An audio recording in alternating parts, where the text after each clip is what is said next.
Do you want to change the aspect ratio and screen size on Amazon Fire TV? Then you are at the right place. We have got some easy ways to do that.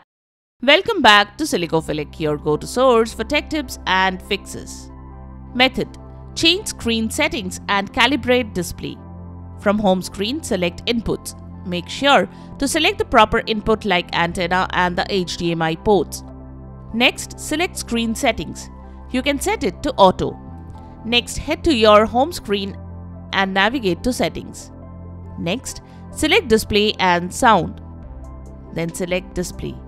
Next, look for the Calibrate Display option. Select it to begin the calibration process.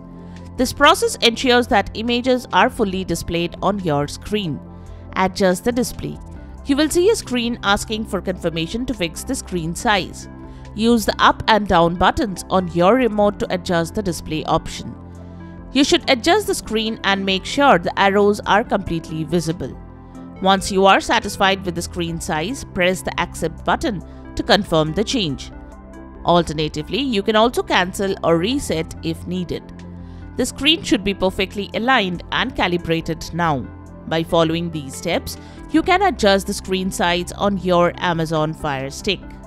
And there you have it, the way to change the aspect ratio and screen size on Amazon Fire TV. We hope the method has worked for you. If you found this video helpful, don't forget to give it a thumbs up and subscribe to our channel for more tech tips and troubleshooting guides. Leave a comment and help others know about this video. Thanks for watching, and we will see you in the next video.